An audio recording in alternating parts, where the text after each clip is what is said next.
Ya, selamat malam, Sobat Logis sekalian. Kembali lagi mati ya?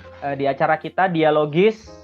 Dan saya berharap Sobat Logis sekalian kondisinya baik-baik saja, sehat, dimanapun Sobat Logis berada. Dan hari ini tema kita cukup menarik, sangat menarik, yaitu temanya terowongan silaturahmi Istiqlal Katedral 40 miliar rupiah penting, tanda tanya, begitu ya. Jadi terowongan silaturahmi Istiqlal Katedral 40 miliar rupiah penting, tanda tanya ya. Jadi yang terjadi, yang belakangan bisa kita dengar atau baca di berita adalah setelah Istiqlal sudah selesai di renovasi, ada rencana untuk membuat terowongan yang menyambungkan antara katedral dan juga Istiqlal, begitu. Dan ada yang bilang anggarannya cukup besar ya. Ada yang bilang sekitar 40 miliar seperti itu. Nah, kontroversi juga ada. Ada yang bilang ini penting, ini baik, ini bagus, ini menjadi satu monumen toleransi dan sebagainya. Tapi tidak sedikit juga yang mengatakan tidak ada gunanya, apalagi di masa pandemi mungkin gitu ya, uang sebegitu banyak untuk itu nampaknya tidak penting. Dan hari ini kita bersyukur narasumber kita di layar sudah ada 2 yang hadir, ada 2 yang belum hadir juga. Tetapi saya coba perkenalkan sedikit siapa yang hadir bersama kita saat ini, yaitu pertama Profesor Dr. Muhammad Machasin ya. Beliau adalah dosen di Universitas Islam Negeri Sunan Kalijaga, Yogyakarta. Begitu. Selamat malam, Profesor. Selamat malam. Apa kabar, Prof? Alhamdulillah baik. Baik ya. Nah, yang kedua adalah Dr. Batara Situmorang ya, walaupun saya menyapanya dengan Bang Batara begitu. Selamat malam, Bang Batara. Siap, Bang, siap. Selamat malam. Dia adalah warga negara yang senior ya, yang sudah mengabdi kepada bangsa ini selesai, sudah pensiun. Kiranya bisa menikmati masa pensiun ya, Bang ya. Amin. Ya. Karena ada beberapa yang mengeluh kayak masa pensiun tidak enak katanya. Gitu, saya belum pensiun tapi. Oke, ya. Ini kita perlu belajar banyak dari orang-orang tua kita yang sudah pensiun begitu, yang sudah makan asam garam kehidupan ya. Nah, langsung saja menjawab pertanyaan ini ya. Penting atau tidak gitu, Prof Machasin ya. Terlebih dahulu mungkin apa yang direncanakan pemerintah membangun terowongan itu, bagaimana, Prof? Baik, Assalamualaikum. Ini mungkin sebagai lambang silaturahim antara 2 komunitas beragama itu sangat penting, saya kira. Walaupun mungkin sekarang orang menganggap ada yang lebih penting lagi, ya ini penanggulangan COVID-19 ini. Tapi kan COVID ini kan tidak akan selamanya begini. Kondisi kita harapkan nanti akan berubah, lalu relasi di antara atau hubungan yang baik di antara komunitas yang berbeda, apakah itu agama, apakah itu suku, apakah itu kelas sosial, itu mestinya terus selalu dikembangkan, selalu dipupuk, karena tidak jarang hubungan yang tidak baik di antara komunitas-komunitas itu ada yang memanfaatkannya untuk kepentingan tertentu. Ya. Kita mesti menjaga ini, dan saya merasa ya tidak harus dibangun terowongan secara fisik. Tapi yang penting adalah terowongan batin ini perlu, ya. Terowongan yang tidak tampak itu ya, yang secara psikologi bisa menghubungkan orang yang berbeda-beda latar belakang keagamaannya. Ini penting untuk dibangun. Ya fisik itu lambang dari yang ada di dalam batin. Jangan sampai nanti lalu fisiknya dibangun, justru batinnya tidak dibangun, itu malah kita rugi. Ya, itu saja. Ya, terima kasih, Prof. Iya. Ya, jadi jangan hanya pikir jangka pendek gitu ya, Prof ya. Jangka panjang juga perlu dipikirkan. Oke. Ya. Terima kasih. Dan ini sebenarnya ada makna di balik bangunan, kira-kira begitu ya, Prof ya? Iya, itu yang lebih penting. Ya. Yang lebih penting yang di belakang bangunan itu, bukan pada bangunan fisiknya. Ya. Oke, terima kasih, Prof. Ya, kita sambut narasumber kita yang sudah bersama dengan kita saat ini, Dr. Elia Tambunan. Ya, walaupun saya dekat, akrab, saya panggilnya Bang Eli saja, begitu ya. Selamat malam Bang Eli. Sore, selamat malam Indonesia. Selamat malam. Iya. Nah, Bang Eli ini adalah, ini banyak ini pekerjaan dan jabatannya nih ya. Saya pikir triple job mungkin. Ya, Sobat Logis, Bang Eli adalah dosen di STT Sekolah Tinggi Teologi Salatiga. Lalu dia juga adalah pendiri dan juga direktur dari Jungle School, ya. Dan dia juga adalah seorang pendeta, betul ya Bang Eli ya. Nah tapi yang menarik adalah masih pendeta saya. Masih pendeta ya, puji Tuhan ya Bang Eli ya. Nah yang menarik adalah dengan tema kita hari ini, Bang Eli ini nampaknya walaupun seorang Kristen dan pendeta sangat punya bukan hanya terowongan mungkin, tetapi lift ya, bisa langsung masuk ke ruang paling dalam ya dari sahabat-sahabat kita yang Muslim, kira-kira begitu kalau yang Kristen gitu ya. Jadi nanti saya pengen sekali mendengar pandangan-pandangan dari Bang Eli ini. Terima kasih Bang Eli. Nah kita lanjutkan. Tadi Prof. Macasin sudah mengatakan bahwa jangan cuma lihat jangka pendek dari hal ini, tapi jangka panjang, dan juga jangan lihat hanya bentuk fisik, tetapi perlu yang paling perlu dibangun adalah hubungan batin itu yang tidak kelihatan. Terima kasih. Lalu kita coba ke Bang Batara nih. Kira-kira kalau Bang Batara bagaimana nih pandangannya? Ya, setelah saya dapat mengenai judul ini, saya coba lihat sebetulnya ingin tahu lebih jauh konsepnya apa sih yang ingin dibangun ini gitu. Apakah hanya sekedar fisik aja gitu ya. Dari informasi yang saya peroleh itu kayaknya hanya berbicara tentang fisik yang menyambungkan antara Istiqlal dengan katedral gitu. Nah kemudian kalau ini diingin jadikan sebagai monumen, kemudian dari segi letaknya seperti apa, itu di bawah tanah gitu ya. Dan kalau monumen kan harusnya sesuatu yang dilihat, paling tidak orang bisa melihat, ketika melihat itu, dia akan teringat tentang pentingnya toleransi gitu. Nah ketika saya mencoba melihat bahwa ini di bawah tanah gitu, apakah cocok di bawah tanah sebagai monumen gitu. Nah kalau saya melihat, kalau ini hanya sebagai terowongan aja gitu ya, itu mungkin nggak terlalu ngefek gitu ya, dalam konteks kita bicara dengan nama terowongan itu sendiri sebagai terowongan silaturahmi gitu.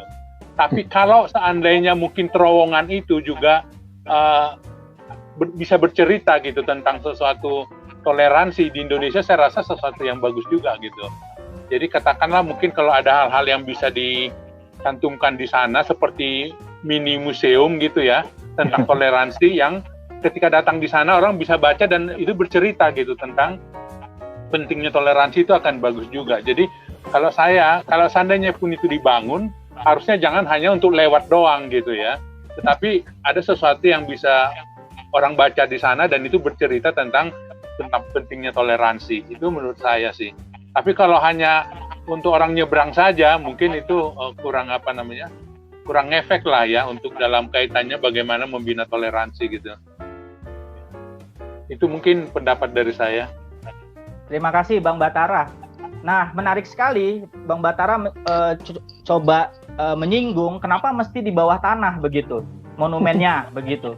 Ada filosofikah hubungan bawah tanah ini, kira-kira begitu ya? Kalau ingin Kenapa tidak monumennya di atas? Kenapa di bawah? Tapi kalaupun di bawah, jangan cuma buat nyebrang. Itu yang Bang Batara coba tekankan juga. Oke, terima kasih Bang Batara. Kalau Bang Eli nih, bagaimana Bang? Penting nggak nih? Oke, tentu saya akan berbicara sesuai dengan bidang-bidang kajian yang kami geluti. Ada profesornya kan di situ yang mengajari kami. Tentu ini studi agama. Hanya memang studi agama yang saya kembangkan ini karena core-nya itu lebih kepada politik dan perkembangan kota. Karena disertasi saya akhirnya berbicara soal bagaimana sih kelompok masyarakat beragama itu menggunakan politik dalam rangka mengkapitalisasi ruang-ruang kota tertentu. Itu kan keahlian saya sekarang. Nah, maka ilmu itu akan saya pakai untuk melihat fenomena ini gitu ya. Nah, saya mulai dari narasi politik sebatas wacana dari tim pemikir lah di ring 1 presiden saya pikir. Nah, yang dimainkan adalah bahwa ada terowongan silaturahmi kan begitu.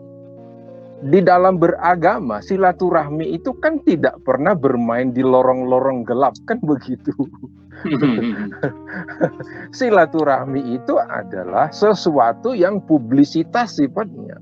Harus dipublicity karena memang ketika orang melihat kita bersilaturahmi, bukan hanya orang yang menjalin silaturahmi yang keberkahan, tetapi momentum dari silaturahmi itu adalah juga menjadi suara yang lebih kencang kepada orang lain. Nah, saya pikir kenapa dia harus lewat terowongan. Jadi ketika itu narasi politiknya adalah terowongan silaturahmi, menjadi keliru secara substansif dari bingkai agama yang dimainkan. Karena kan ketika membaca data, Presiden ingin ada penghubung antara dua simbol kekuatan agama di Indonesia ini, Roma Katolik dengan segala jaringannya dengan Masjid Istiqlal. Itu satu hal. Sebetulnya kalau bicara sejarah katedral itu dan bicara soal Masjid Istiqlal itu kan dua itu sebetulnya justru ada lambang atau monumen. Dalam studi perkotaan disebut dengan furniture, the furniture of cities. Itu kan Istiqlal misalnya dengan sayembara dimenangkan oleh Frederick Silaban, kan memang betul itu sudah lambang silaturahmi antara orang Indonesia dengan Istiqlal itu kan begitu, itu yang mau disimbolkan. Lalu katedral jelas sudah. Nah, saya ingin melihatnya dari situ terlebih dahulu. Secara narasi itu betul, tetapi dalam bingkai narasi substansinya tadi itu menjadi meleset. Maka saya bilang tadi, jangan-jangan ini adalah gambaran dari bagaimana kita bersilaturahmi itu memang di atas kita bersilaturahmi. Tapi sebetulnya kita kan hatinya memang gelap-gelap. Jangan-jangan kayak begitu itu. Ya kan karena dalam dialog beragama kami selalu diajarkan di UIN itu bahwa dialog itu hanya berlaku di atas meja. Karena umat kita juga selalu berkonflik di bawah. Walaupun kan orang yang menjabat tangan di atas meja itu pula lah yang memainkan pedangnya di bawah meja, kan begitu itu. Nah, jadi jangan sampai kita model Belanda dulu. Kita dipaksa bersilaturahmi di atas meja, tapi bedilnya disorongkan kepada jantung kita, kan kayak gitu itu. Nah, saya memberikan penjelasan seperti itu. Ya, terima kasih Bang Eli. Mungkin ini tadi sangat berkaitan dengan apa yang Bang Batara sampaikan ya. Terowongan itu agak terjawab begitu ya. Ada apa dengan terowongan itu gitu kan kira-kira seperti itu. Kenapa tidak di atas meja? Kenapa tidak di permukaan yang sebenarnya orang yang melihat lah yang paling akan mendapatkan manfaat? Kira-kira begitu kalau yang bisa saya tangkap dari Bang Eli kira-kira ya Bang ya. Oke, karena acara kita ini namanya dialogis, karena kita akan terus tektok, kita akan terus mendengarkan satu dengan yang lain, dan saya menyebut orang-orang yang menyaksikan ini dengan sapaan Sobat Logis, begitu ya, Sobat Logis. Kalau Sobat Logis kalian ada komentar dan pertanyaan yang ditujukan, silakan tuliskan di kolom komentar, kita akan coba respon. Oke, melanjutkan diskusi kita, dialog kita malam ini. Sekarang saya mau bertanya nih, sebenarnya kepada Prof. Macasin ya. Prof, sebenarnya seberapa penting ya arti silaturahmi ini, khususnya kepada yang tidak seiman dalam pandangan Islam, begitu, Prof? Ya. Nanti diluruskan pengucapan nama saya itu Mahasin, bukan Macasin ya. Mahasin, oh ya, Mahasin, oke. Silaturahim kalau dari asalnya itu dari kata rahim ya. Rahim itu kandungan kan, perut ibu, tempat anak di konsepsi, dikembangkan sebelum sebelum keluar sebagai bayi. Nah, itu rahim itu tidak punya agama. Dalam pengertian semua dikandung oleh ibu. Siapapun agamanya apapun, dan di dalam Islam ada ada keyakinan begitu yang disebutkan bahwa semua anak itu lahir dalam keadaan suci. Nanti lalu mengikuti agama orang tuanya. Orang tuanya lah yang akan menjadikannya Nasrani, Yahudi, atau agama lainnya. Jadi sebetulnya kalau kita melihat ini, menghubungkan tali silaturahim atau silaturahmi, itu artinya dengan siapa saja yang mempunyai kekerabatan, kedekatan. Nah, semua manusia itu kerabat sebenarnya kan. Semua keturunan dari bapak yang sama, ibu yang sama, yaitu yang disebut dengan Adam.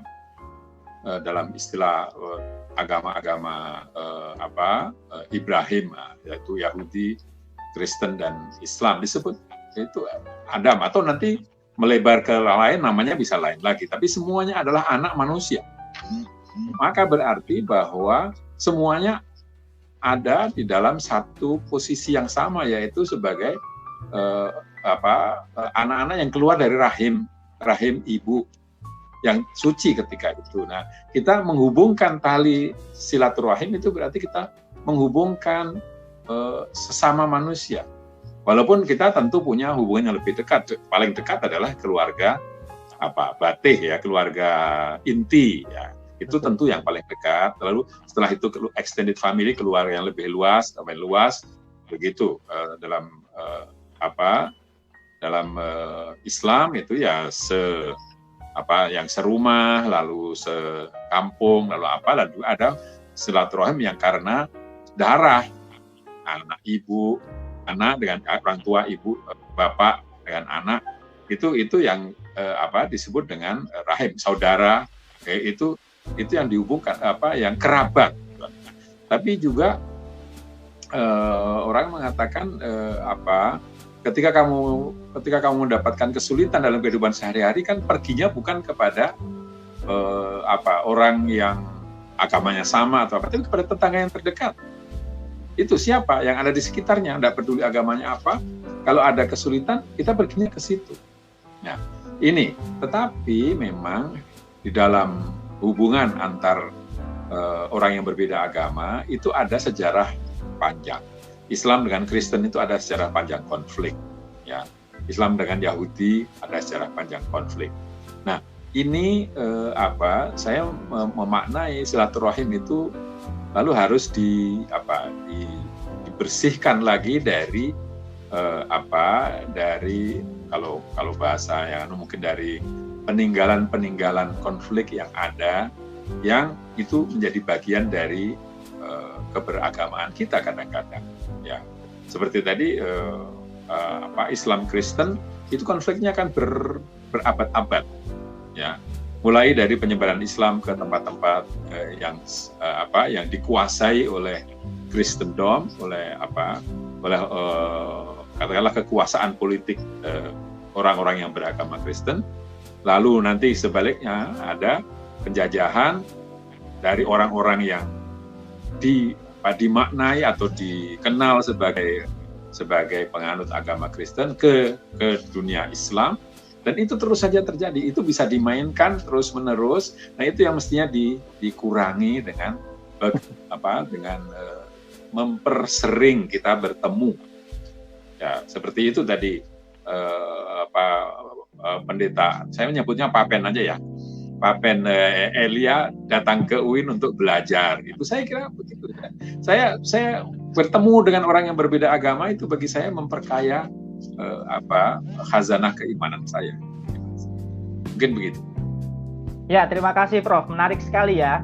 Kalau kita dengar penjelasan Prof. Mahasin, ya, dari kata rahim itu sendiri sudah melihat bahwa rahim itu netral, kira-kira begitu ya. Kalau saya tadi coba menangkapnya, menarik sekali. Walaupun kemudian nanti banyak dinamika kemudian hari, tetapi sebenarnya kita sama-sama dikandung di dalam rahim, kira-kira begitu. Kalau Bang Eli, walaupun Bang Eli sudah masuk jauh ke dalam UIN Sunan Kalijaga, namun saya mau bertanya dari pandangan Kristiani nih. Kalau kita punya nggak konsep silaturahmi seperti itu, Bang Eli? Wah, nampaknya Bang Eli mengalami, ya, mungkin susah sinyal ya. Mungkin dia karena di daerah pegunungan mungkin jadi agak susah sinyal. Nah, oke. Kalau begitu kita lanjutkan ke Bang Batara nih. Kalau Bang Batara sendiri yang sudah berpengalaman hidup di tengah masyarakat, kalau melihat relasi kerukunan umat beragama, toleransi di Indonesia saat ini, ya, khususnya Bang Batara melihatnya bagaimana, Bang? Ya, ini kalau kalau secara umum ya, ini tadi Bang Eli udah muncul. Ya, saya sudah melihat. Mau ke Bang Eli dulu atau? No, it's okay. Boleh. Oke. Ya, Bang Batara dulu. Silakan. Iya, oke. Jadi kalau melihatnya ya, saya coba tadi juga lihat-lihat tentang bagaimana sih toleransi di Republik ini saat ini gitu ya. Jadi saya tertarik tadi melihat pada satu artikel dari Imparsial ya. Mereka melakukan penelitian di tahun lalu itu terkait dengan masalah toleransi di Indonesia di 2019. Mereka memberikan catatan ada sekitar 31 kasus gitu ya, intoleran yang mereka kategorikan sebagai intoleransi gitu. Selama 1 tahun itu di 2019. Nah, dengan ini saya melihat memang toleransi di Indonesia ini merupakan PR ya, masih PR yang besar untuk pemerintah gitu, karena memang masih dengan mudah kalau kita juga mengikuti mass media itu banyak sekali hal-hal yang intoleransi yang bisa masih kita temukan gitu. Nah, lebih menariknya lagi tadi itu dari penelitian itu mereka mencoba mengkategorikan gitu dari yang dari ada 31 kasus itu dalam hal apa saja. Yang pertama mereka ada mengidentifikasi terkait dengan masalah ritual keagamaan. Dikatakan ada 12. Jadi porsinya paling besar itu intoleransi terkait dengan ritual keagamaan itu ada 12. Kemudian ada perusakan terkait dengan rumah ibadah itu ada 11 kasus gitu. Ini hanya 2019 ya. Pelarangan terkait dengan kebudayaan itu, perayaan kebudayaan ada 2. Ini bukan agama yang 2 ini. Kemudian juga ada yang 1 kasus terkait dengan cara berpakaian gitu. Nah, kemudian ada juga 1 kasus mengenai adanya surat himbauan dan larangan terhadap agama tertentu. Jadi dengan data-data ini saya melihat terkait dengan masalah toleransi di Indonesia ini masih itu tadi, jadi merupakan hal yang harus mendapat perhatian dari pemerintah gitulah, karena masih sangat banyak terjadinya di masyarakat gitu. Itu yang secara umum kita lihat ya. Jadi nah kemudian kalau saya sendiri sih, saya kebetulan saya tinggal di satu RT gitu ya. Di RT kami ini di mana toleransinya sangat baik menurut saya. Nah kebetulan di satu RT itu yang beragama Nasrani cuma saya gitu ya, cuma satu keluarga gitu. Tetapi dalam saya sangat kagum dua kali pemilihan RT di sini ya, itu di sini masyarakat di sini di lingkungan kami bisa sampai memilih saya 2 kali periode gitu.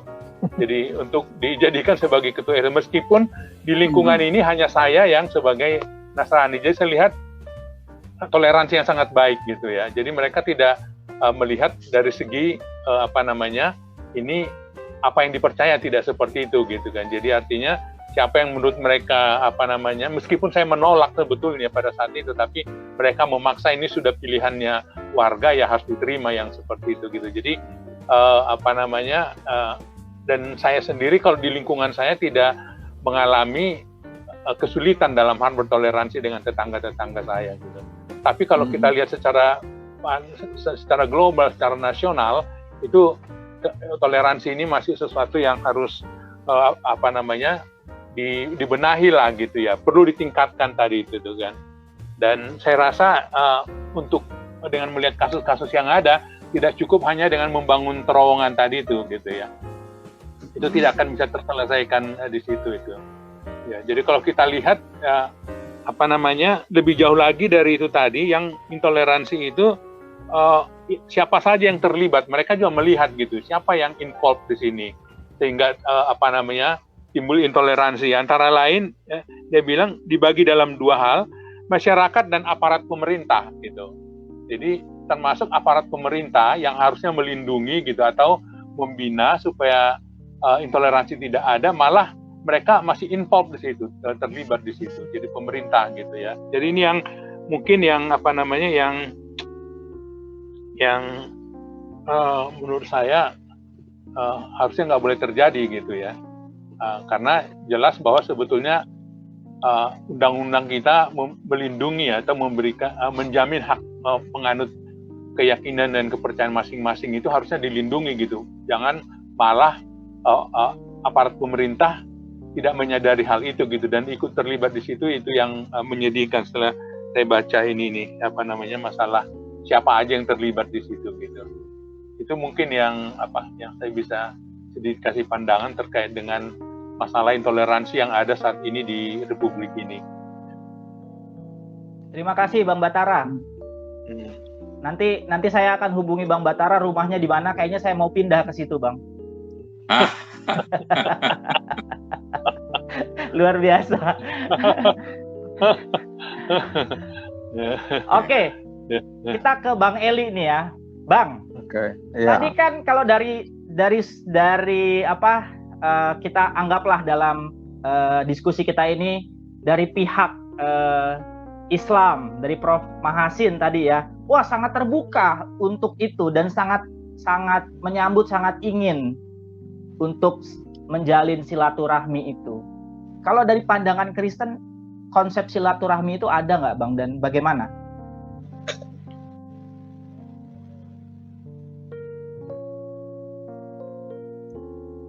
Halo, Bang? Ya, bisa. Yes. Ini kayaknya jelas, Bang, pertanyaannya. Yes. Bang? Coba diulang.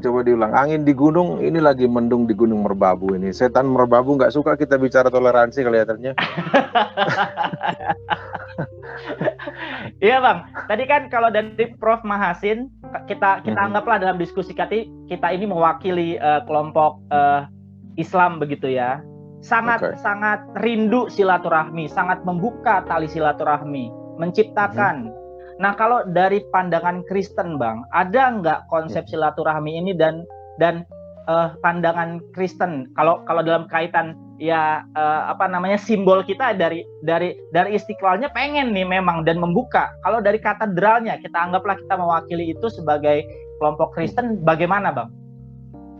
Oke, begini, kalau saya pikir dilihat dari segi agama atau representasi agama, dunia mencatat Katolik mungkin dengan ajaran welas asihnya itu adalah kelompok Kristiani yang sangat kuat dalam pelaksanaannya. Ya, kalau bicara seperti itu. Kalau katedral yang kita majukan sebagai simbol. Nah, tentu itu kan muncul dari pemahaman terhadap ajaran agama. Tadi Prof. Mahasin sudah menjelaskan definisinya. Saya ingin maju untuk menjelaskan ukurannya dari kelompok Kristen Nasrani, misal dalam hal ini misalnya ajaran Yesus mengatakan justru kan harus mengasihi musuh kan gitu. Jadi apa ukuran bersilaturahminya? Ada ukurannya, musuh pun harus dikasihi kan begitu. Berdoalah untuk musuhmu kan seperti itu. Narasi yang bagus sebetulnya. Cuman saya sendiri kan mengkritisi, berarti kan kita tetap punya musuh dong kan kayak gitu kan. Nah, itu satu sisi bagus sekali narasi, tapi di sisi lain itu kita ternyata tetap harus punya musuh kan. Tetapi yang mau diajarkan adalah orang yang berlainan, yang akan mengambil nyawamu pun kamu harus mengasihi, kan itu poinnya di situ. Jadi ukurannya dari kelompok Kristen, saya pikir seperti makanya kan saya baca sejarah pembangunan dari dua simbol yang saya bilang tadi, furniture kota itu juga sebagai perlambang dari furniture keimanan kita. Maka dia kan dibuat berhadap-hadapan. Ya, untuk saling menatap kan begitu sebetulnya itu. Lalu waktu pembangunan Masjid Istiqlal, Presiden pertama Soekarno kan maunya memang harus ada di situ karena itu kan citadelnya Protestan Belanda pada waktu itu. Itu harus berapapun ongkosnya, Soekarno bilang harus berdiri di sini. Kita ingin mengatakan bahwa kita sudah menginjak bangsa penakluk yang mencerai-beraikan keindonesiaan kita, kan itu yang mau dibilang. Hatta bilang tidak boleh di sini, kita terlalu banyak biayanya, negara sedang membutuhkan uang untuk. Tetapi Soekarno memilih bahwa harus di sini. Sebagai Indonesia yang berdikari di atas kaki sendiri harus ada di sini.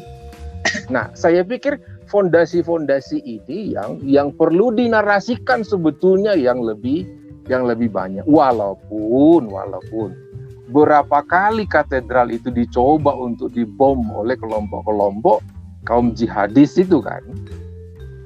Nah, yang sebetulnya yang dibom itu bukanlah fisiknya, tetapi kan yang dibom adalah narasi sejarah yang sudah baik dibangun di atas bangunan tadi. Saya pikir narasi seperti ini yang mestinya lebih banyak diungkap ke publik seperti itu. Ya, jadi lebih daripada sekedar proyek bangunan, ada proyek membangun narasi, kira-kira begitu ya Bang ya? Yang lebih penting kira-kira begitu. Oke. Nah, kalau melihat pentingnya membangun narasi ini begitu, kira-kira kalau saya tanya kepada bapak-bapak yang ada di sini narasumber kita, apa yang bisa dilakukan oleh pemerintah untuk membangun narasi itu, membangun semangat toleransi itu, kejiwaan untuk bersilaturahmi itu, ya, yang perlu dikedepankan oleh pemerintah. Walaupun tadi Bang Batara bilang termasuk pemerintah sendiri harus berbenah di dalam toleransi karena ternyata ada oknum-oknum di dalamnya sendiri yang melakukan tindakan intoleransi tersebut. Tapi pertanyaannya, kalau bapak-bapak sekalian narasumber di sini ditanya, kira-kira bagaimana membangun narasi untuk bersilaturahmi oleh pemerintah. Mungkin pertama dari Prof. Mahasin. Atau dibalik sekarang? Bagaimana kalau dibalik? Oh, Oke. Bang Batara dulu. Oke, silakan Bang. Ya, oke, coba. Kalau ini tentu ini bukan untuk membangun ya, dengan melihat situasi yang ada saat ini, tentu ini bukan pekerjaan yang mudah gitu ya. Nah, oleh karena itu saya melihat ini memang harus dari juga dari pendidikan gitu ya, masuk mulai dari pendidikan gitu di sekolah gitu. Jadi harus ada kurikulum itu di dalam yang masuk yang menyangkut masalah toleransi gitu. Mungkin dari PPKN ataupun di pelajaran itu mungkin harus ada ini harus diajarkan gitu mulai dari sekolah-sekolah gitu, sehingga ini bukan sesuatu yang mudah untuk merubah ini. Oleh karena itu menurut saya dimulai dari sekolah.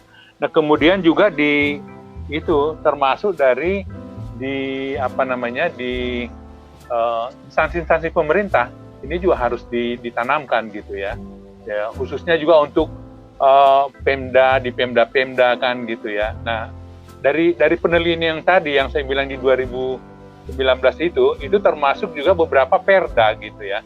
Perda yang cenderung mengatur itu, melihat bahwa di wilayah itu adalah sesuatu yang seperti homogen gitu ya. Sehingga peraturan itu hanya melihat dari satu sisi agama. Itu misalnya hal-hal yang seperti itu juga perlu diberi kesadaran bahwa katakanlah kalau seorang bupati terpilih sebagai bupati, itu dia bukan hanya bupati untuk agama tertentu, tetapi agama untuk bupati bagi semua masyarakatnya yang ada di situ. Nah gitu. Nah yang seperti itu masih terjadi. Nah oleh karena itu di kalangan pemerintah pun itu harus pemahaman itu masih harus perlu dibagikan gitu ya. Melihat fakta-fakta yang masih ada gitu. Mungkin masih diingatan kita masih fresh beberapa waktu yang lalu adanya satu gubernur yang melarang misalnya adanya terjemahan Injil bahasa Minang di Play Store itu di komputer gitu kan. Nah, itu harus karena asumsinya memang itu kan bahwa di daerah itu hanya konsep yang satu agama, saya melihatnya seperti itu. Nah, oleh karena itu, jadi tidak hanya di masyarakat ini, bahkan di orang yang menjabat pun itu perlu diberi pemahaman sehingga kebijakan yang diambil itu harus melihat bahwa masyarakat yang ada itu adalah masyarakat yang majemuk dari segi keyakinan, sehingga tidak yang biasanya hanya yang mayoritas gitu, tidak memperhatikan hanya yang mayoritas. Itu mungkin yang saya. Jadi yang pertama tadi dari segi mulai dari sekolah ya, sekolah masukkan kurikulum terkait dengan masalah toleransi ini, dan kemudian juga baik di instansi pemerintah ini pun perlu, khususnya untuk di daerah-daerah gitu kan, karena kecenderungannya sekarang dengan adanya otonomi daerah itu cenderung bahwa daerah itu akan membuat satu ketentuan yang itu tadi, karena dia punya otonomi daerah merasa bahwa dia bebas untuk menentukan kebijakan-kebijakan yang sesuai dengan seleranya. Nah itu menurut saya gitu, jadi itu yang perlu diperhatikan. Ya. Terima kasih Bang Batara. Ya, kalau saya simpulkan pendidikan, lalu pemerintah sendiri harus menjadi yang terdepan juga di dalam membangun itu. Seperti itu kira-kira yang sangat penting begitu. Walaupun tadi Bang Batara sebut PPKN kewarganegaraan begitu, saya langsung terpikir kenapa tidak di pendidikan agamanya begitu dimasukkan toleransi itu begitu, karena nampaknya memang di situ begitu. Ya, oke, terima kasih Bang Batara. Ya. Kalau Bang Eli, bagaimana Bang? Oke, saya langsung masuk ke agamanya dulu. Mumpung saya bertemu dengan profesor yang saya kagumi ini, Pak Mahasin ya, karena beliau kan kiprahnya begini. Saya pelajar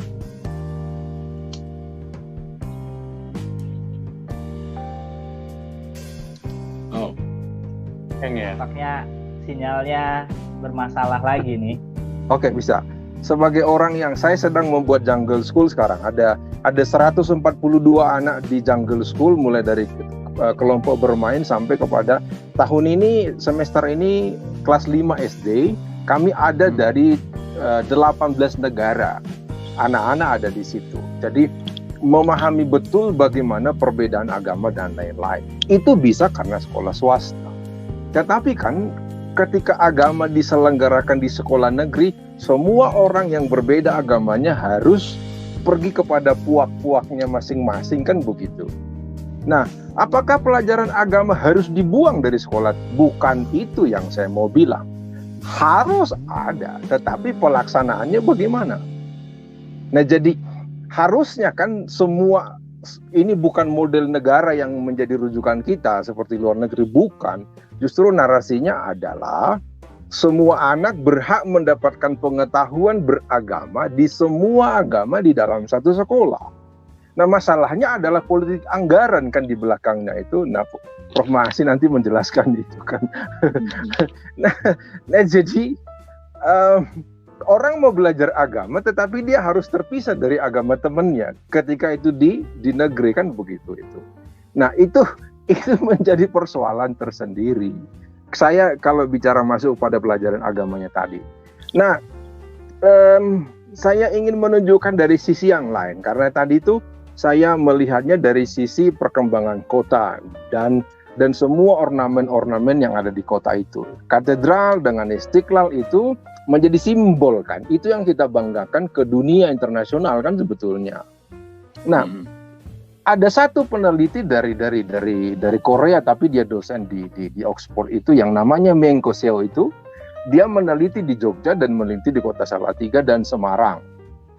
Dia meneliti bukunya itu sudah terbit dengan narasinya adalah kemampuan negara Indonesia untuk memanajemen perbedaan agama di Indonesia dengan melihat bangunan-bangunan fisik rumah ibadah di dalam kota. Itu. Jadi kalau memang dilihatnya dari situ, itu perhatikan di semua kota, kalau ada masjid besar, masjid raya, pasti ada gereja Protestan di situ, ada gereja Katolik di situ, ada kelenteng dan segala macamnya itu. Tetapi kan itu cara Belanda, caranya Carstens untuk mendesain kota-kota di Indonesia itu menjadi simbol bahwa kita memang adalah bangsa penakluk, bangsa penjajah yang membawa bedil demi kebaikan. Kan itu yang mau dibilang di situ satu sisi. Lalu karena masyarakat beragama itu bebas melakukan ibadahnya di situ, lalu Meng Koseo bilang negara berhasil mengelola perbedaan agama. Yang diukur adalah bangunan fisiknya. Tetapi kan tidak diukur hatinya orangnya, umatnya dan segala macamnya. Nah, saya karena saya pendeta, tetapi kan setiap Jumat saya sering sekali sengaja membuka telinga untuk bagaimana sih tausiah di masjid itu. Kan mudah sekali karena kan masjid mentausiahkan firman Allah lewat pengeras, jadi mudah didengarkan begitu. Nah, masih banyak narasi-narasi yang saya suka bilang begini, di dalam komunitasnya seringkali para tokoh agama itu mengunggulkan agamanya. Tetapi ketika dia di depan kamera berbeda lagi nanti. Saya pikir ini tidak bisa seperti itu. Jadi itu persis seperti tadi yang saya bikin logikanya itu, kita bersilaturahmi di atas meja Belanda, tapi kan di bawah laras sepatunya itu kan menginjak kaki kita sama bedilnya itu ditodongkan ke dada kita kan begitu. Itulah yang sedang dimainkan narasinya oleh para tokoh-tokoh agama itu. Tetapi catatannya memang adalah para tokoh-tokoh agama yang tidak punya slot, yang kalah bertarung di dalam kapitalisasi ekonomi kota itu. Maka dia harus membuat narasi-narasi seperti itu.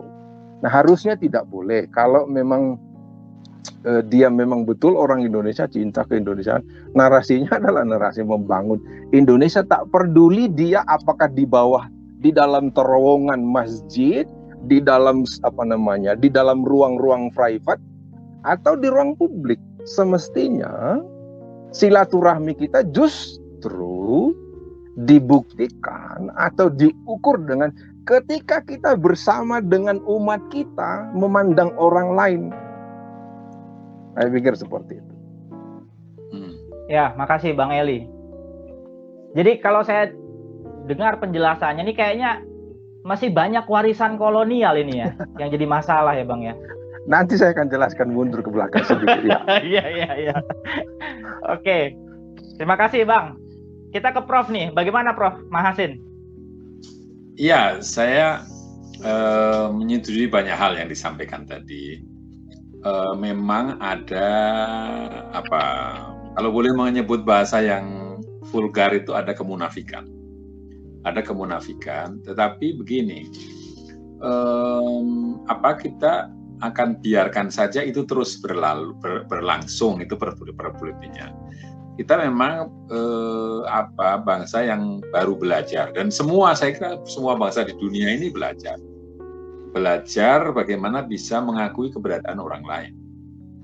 Ini tidak mudah karena tadi sudah saya sebutkan, kita mewarisi konflik yang cukup panjang, dan juga kita ada orang-orang yang ingin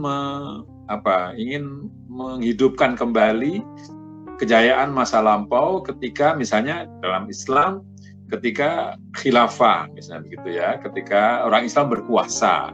Saya kira di Kristen juga ada begitu, Kristendom atau apa namanya. Jadi ini yang mesti kita coba untuk kurangi di dalam negara Indonesia ini. Indonesia dilahirkan sebagai suatu percobaan baru yang tidak ada kesamaannya di seluruh dunia, di mana orang yang berbeda-beda agama itu bisa mendirikan negara tidak berdasarkan agama tertentu. Ya, kalau dihitung jumlahnya orang Islam tentu banyak. Dulu kalau negara ini dijadikan negara Islam, mestinya bisa. Tetapi 50% dari orang Islam itu tidak mau. Ya, itu tidak mau. Jadi yang mau itu ya jumlahnya kan hanya yang mau menjadikannya Indonesia negara Islam kan hanya 47% ketika pemilu tahun 55. Yang lainnya itu tidak mau. Apakah itu tidak maunya karena ini itu ya, karena kesadaran bahwa kita mau membentuk Indonesia atau lain, itu persoalan lain. Tapi sebetulnya itu dijadikan sebagai titik pijak untuk membangun Indonesia yang lebih saya mengatakan lebih menghargai kepelbagaian. Nah ini pasti akan terus dicoba dihilangkan oleh orang-orang yang tidak suka pada kebersamaan yang dari orang yang berbagai-bagai. Ini tentu akan ada, terus saja ada orang-orang yang merasa tidak pas bahwa Indonesia ini menghargai semua agama, menghargai semua suku dan seterusnya, itu selalu ada. Tetapi adanya orang-orang seperti itu tidak harus menyurutkan kita untuk terus memperjuangkan bahwa kita ini dengan kepelbagaian. Kalau kita tidak mau menghargai kepelbagaian, ya kita ini tidak ada. Pasti akan banyak bagian-bagian dari negeri ini yang katakanlah menarik diri kalau dipaksakan bahwa kita harus satu agama, satu suku yang dominan atau ya, dan seterusnya.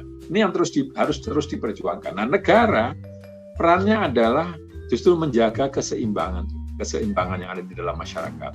Cuma sayangnya negara ini kan sekarang negara kan bukan sesuatu yang yang sekali selesai dibuat. Kan itu tadi pemilu, tadinya ada gubernur yang berpandangan majemuk begitu, tapi tiba-tiba lalu terpilih gubernur yang tadi seperti yang disebut oleh Pak Batal Simatupang tadi, yang sangat sensitif terhadap kehadiran orang lain di situ. Ya, karena kalau ada misalnya tadi disebutkan kalau ada Injil dalam bahasa Minang, lalu orang Minang akan terganggu dengan itu. Loh, kenapa bisa begitu? di negara di dunia yang sekarang makin terbuka, orang tidak ada Injil yang diterjemahkan pun orang akan mencari kalau memang memerlukan. Ya, itu. Jadi ada orang yang tidak siap dengan kemajemukan ini. Prinsip bahwa Indonesia ini memberikan kepada semua warganya secara sama. Itu ada yang mungkin karena kepentingan tertentu atau mungkin karena yang pahamnya begitu, itu akan terus ada. Nah, seperti itu pasti akan terus ada. Nah, sekarang bagaimana kita yang dari pihak yang lain yang memperkuat posisi negara, bahwa negara harus melindungi semuanya. Tidak boleh ada yang dinistakan, yang dihalang-halangi, dibatasi dan seterusnya karena agamanya atau karena keyakinannya atau karena bahasanya atau karena tingkah lakunya dan seterusnya. Itu tidak boleh dihalangi. Yang tidak boleh dibiarkan, yang tidak boleh ditolerir itu adalah ya seperti kriminalitasnya, bukan orangnya. Tindakan kriminalnya itu yang tidak boleh. Tindakan memecah belah itu yang tidak boleh. Tetapi kalau orangnya semuanya harus dihargai, dihormati. Nah, ini yang sayangnya secara teori itu sudah bisa disebutkan, tapi dalam praktek politik sekarang itu kita temukan beberapa pejabat atau pimpinan itu yang belum menyadari bahwa Indonesia itu untuk semua. Masih menyadari bahwa Indonesianya boleh, tapi kalau untuk wilayah saya tidak. Ada yang seperti itu, dan seperti itu bisa dikurangi dengan semakin banyak orang yang berdialog, datang, ketemu dan seterusnya. Itu yang dapat saya sampaikan. Terima kasih. Ya, terima kasih Prof. Kalau saya coba menangkap sejarah sebenarnya mendukung kerukunan kita atau kebinekaan kita, begitu ya Prof. Sejarah mendukung itu sebenarnya, punya bangsa kita punya visi untuk membuat Indonesia yang beragam itu, kira-kira begitu. Nah, tapi ini yang saya lihat memang mungkin didengungkan oleh banyak pihak untuk menjaga toleransi, yaitu nasionalisme. Cerita-cerita masa lalu sejarah kita yang sulit untuk dipungkiri, kita ini ingin menjadi Indonesia, kira-kira begitu. Tetapi apakah menurut bapak-bapak sekalian ya, ini saya yang bukan dokter di sini, jadi saya banyak bertanya saja begitu. Nah,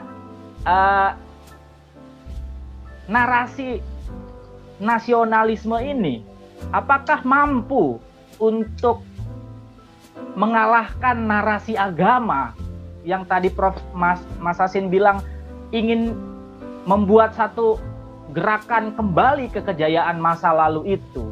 Apakah tepat kalau mampukah narasi nasionalisme kita untuk membangun toleransi ini? Mungkin itu pertanyaannya. Mungkin dari Bang Eli terlebih dahulu boleh. Oke, saya lanjut penjelasan saya tadi, tapi agak mundur sedikit. Kalau dibuat pembabakan sejarah toleransi itu ya misalnya komunitas masyarakat mana yang paling banyak mengalami tirani, bisa dijelaskan sebetulnya kalau dilihat dari pembabatan sejarah di Indonesia misalnya. Agama mana yang pertama masuk ke Indonesia ini, otomatis nanti kelompok lain pasti dia tertindas. Kalau misalnya kita sama-sama meyakini Hindu lebih dahulu, pasti yang lainnya habis dihindukan, kan begitu. Baru Buddhis juga nanti seperti itu. Baru masuk kelompok agama yang Kristen misalnya, yang dua lagi menjadi tergerus. Lalu masuk Islam yang tiga lagi juga menjadi tergerus. Nah, seperti itu terus berulang-ulang. Kan masalahnya memang hikayat bagaimana kita ditindas, bagaimana kita menindas itu kan menjadi bacaan. Nah, makanya di WIN itu narasi-narasi itu kan sudah lama itu dibongkar dengan ilmu-ilmu yang baru itu, supaya membacanya itu tetap harus dipelajari, bukan dalam rangka untuk ayo kita bikin ulang dong khilafah, bukan itu. ingin mempelajari, di dalam ajaran agama ini ada namanya, misalnya loh ya, walaupun terminologinya menjadi perdebatan, tidak ada khilafah, ada hilaf. Bukan itu substansinya yang mau diajarkan, bahwa kejayaan-kejayaan masa lalu itu menjadi bukti sejarah kita pernah berjaya dengan membawa simbol-simbol agama. Di Kristen juga. Jadi sejarah dibaca bukan untuk diulang, tetapi untuk mempelajari di mana kita salah, supaya kita tidak ulangi, kan begitu. Nah, repotnya teman-teman yang membawa ideologi-ideologi dari transnasional itu kan, dia ingin menggunakan ayat-ayat kitab suci itu untuk melegitimasi keinginan politiknya. Padahal kan contoh misalnya di kitab sucinya orang Kristen, orang membunuh itu tetap ditulis di situ dengan jujur. Bukan supaya ayo kita bunuh orang lagi yuk, kan bukan itu. Kan? Lalu misalnya orang melakukan penindasan, bukan itu supaya kita bisa menindas karena ada ayat kitab sucinya. Nah, yang menjadi keliru kan ayat-ayat politik tadi itu dipakai, ada loh ayatnya bisa membunuh orang. Kalau semua kitab suci dihidupkan kembali, ya kita kembali zamannya Nabi Ibrahim kan nanti. Apakah seperti itu kan? Nah, itu yang, maka pelajaran sejarah itu menurut saya harus ada, bukan memasukkan, nanti di UIN, di seluruh jaringan UIN itu kan sudah ada yang namanya integrasi keilmuan sosial dan segala macamnya untuk membaca teks agama. Sangat baik. Masalahnya adalah menurut saya bukan hanya di dimensi teologisnya yang tidak ada di sana, tetapi kalau di bahasanya Hans Kung nanti, dia teologi perdamaian dengan etik globalnya. Saya pikir kita harus belajar untuk yang namanya bukan melupakan, bukan berdamai, tetapi harus ada pengampunan sejarah, ya kan? Tapi ini tidak mudah ya, tidak mudah. Teologi pengampunan kepada masyarakat Ambon yang neneknya dibunuh di depan matanya kan tidak mudah ya. Kakaknya diperkosa di depan matanya pasti tidak mudah. Dan yang lain-lain. Tetapi persoalannya memang apakah kita akan mengulang peristiwa itu, atau dengan bahasa anak muda sekarang yang move on itu. Nah, jadi sejarah harus kita baca bukan untuk membongkar kepiluan-kepiluan kita, tetapi justru untuk mempelajari hal-hal yang tidak bisa diulang, lalu ada pengampunan kepada siapapun. Kurban itu kan bicara pengampunan ya, Prof ya. Kalau di dalam hari raya kurban itu, masalahnya kan orang juga jadi tidak mengampuni karena rebutan daging.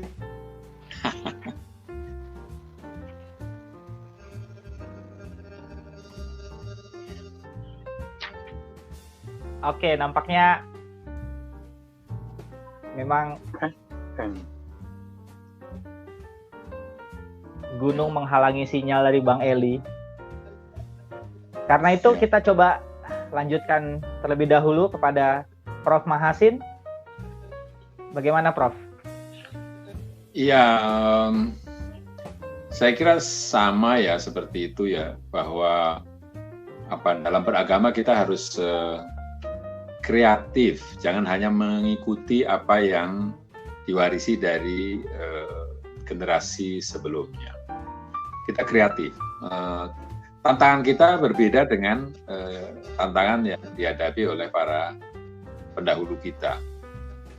Negara Indonesia yang seperti ini tidak pernah ada di dalam sejarah agama-agama yang ada di Indonesia. Jadi tantangannya berbeda tentu. Misalnya kalau dicari narasi Islam tentang Kristen, ya semuanya hanya isinya kafir kan. Itu isinya hanya begitu, agama lain itu kafir dan seterusnya. Walaupun sebetulnya di dalam Quran sendiri disebutkan bahwa agama nabi-nabi itu sebetulnya sama. Cuma tentu masing-masing berkaitan dengan persoalan yang dihadapi oleh para nabi.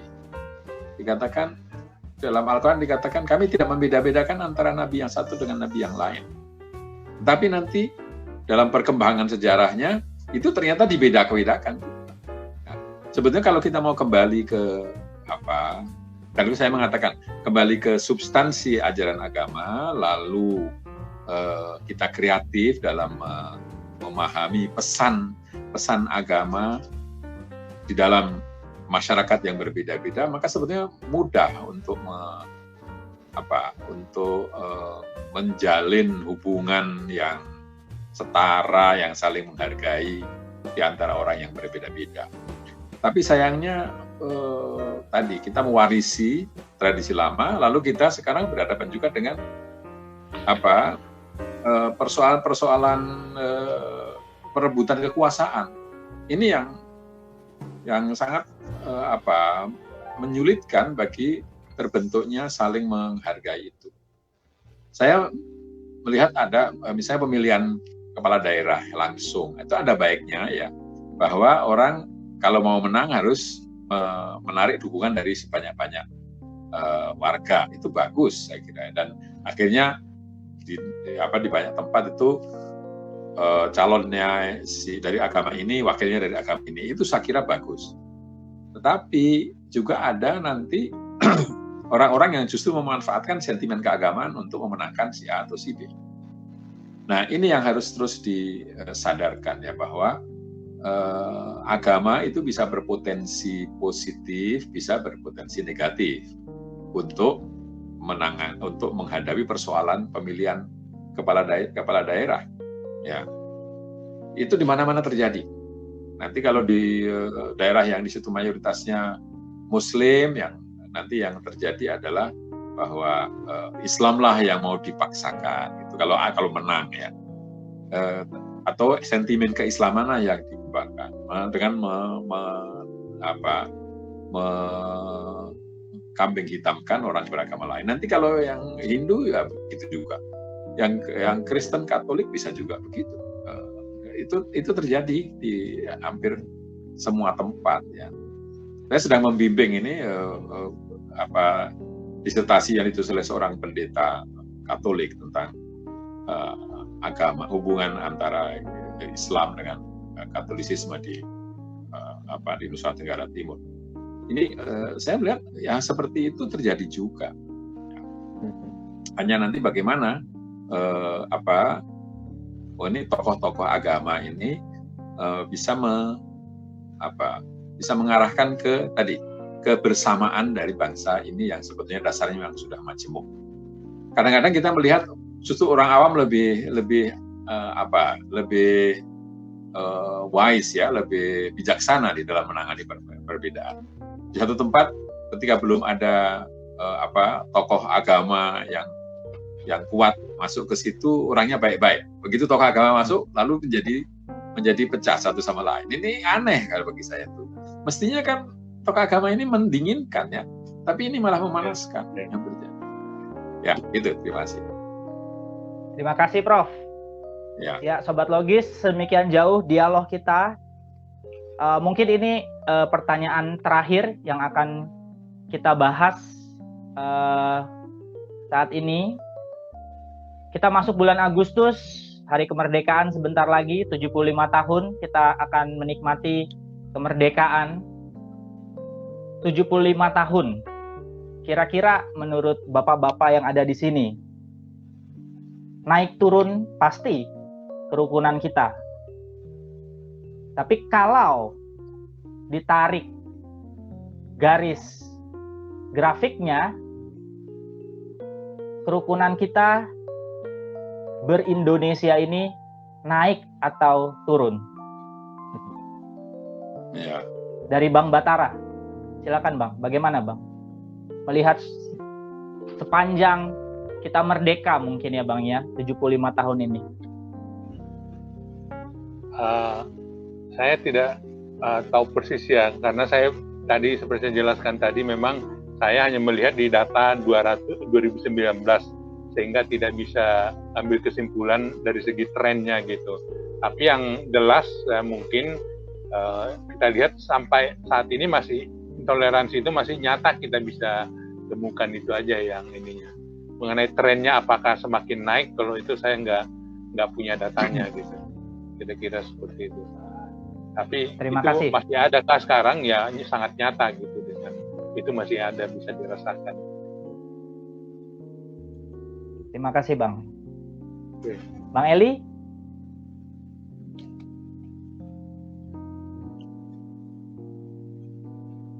Oke, nampaknya kembali masalah sinyal. Prof. Mahasin, bagaimana Prof? Ya, tidak bisa dijawab dengan naik atau turun secara secara tegas ya. Kita melihat perkembangan itu ada. Perkembangan ada.